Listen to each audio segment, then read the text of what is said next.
Dans les territoires de Fizi, Mwenga et Chabunda. Il y a environ, et ça c'est une recherche de nos étudiants qui montre qu'il y a environ 147 entreprises minières qui travaillent illégalement. Vérification faite, on a constaté que ces entreprises avaient des permis, certaines avaient des permis obtenus à Kinshasa par des voies parfois détournées, mais en réalité ces permis sont expirés depuis 2016, d'autres depuis 2020, d'autres depuis 2014, mais ces entreprises continuent à opérer illégalement.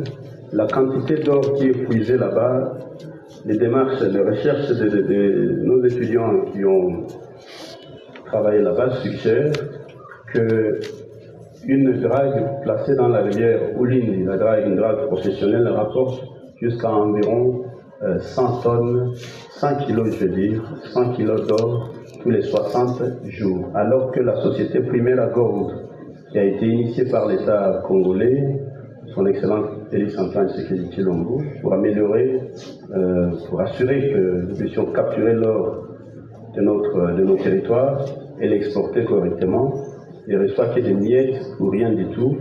Elle a réussi à exporter 5000 kilos, là où une seule société en a exporté plus de 3000. Et là, des choses pareilles, mesdames, messieurs, nous allons mener un audit, comme je l'ai dit tout à l'heure, du secteur minier. Nous allons sévir dans ces entreprises pour savoir qui est qui fait quoi, qui a pollué. Aujourd'hui, à l'heure où nous parlons, la vie sauvage et aquatique dans les rivières Elila et Oulini sont déjà totalement paralysées. Nous allons mener des investigations pour que les responsabilités soient établies. Et comme vous l'avez vu dans les images, nous n'avons pas traîné, nous avons déjà interpellé l'ambassadeur de Chine que nous avons rencontré et nous lui avons demandé de sévir pour que la province puisse récupérer son dû par rapport à ces entreprises chinoises qui opèrent illégalement là-bas. Et je peux vous dire comme résultat, le gouvernement chinois a pris la décision d'identifier d'abord ces acteurs miniers dans ces 3 territoires, de savoir leur origine, parce que ces gens ne sont ni enregistrés à l'ambassade de Chine, ni ici pour la plupart des cas, ni ailleurs au pays.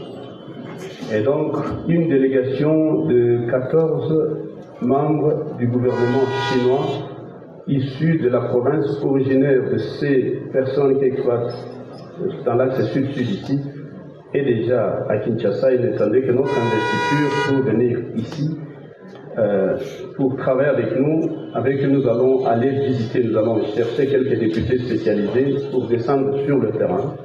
Et ils vont venir avec toutes ces structures pour venir on va travailler maintenant ici afin de leur imposer d'abord de payer pour la pollution qu'ils ont déjà engrangée par rapport à nos populations et à notre environnement, et aux impayés qui ont été dus au profit de la province et de l'État.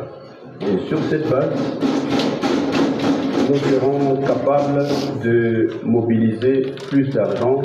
Et quand j'ai parlé de 5 millions, nous serons capables. Moi, je suis optimiste et je crois que nous allons y arriver. Maintenant, en ce qui concerne, je n'ai pas donné beaucoup de détails là-dessus.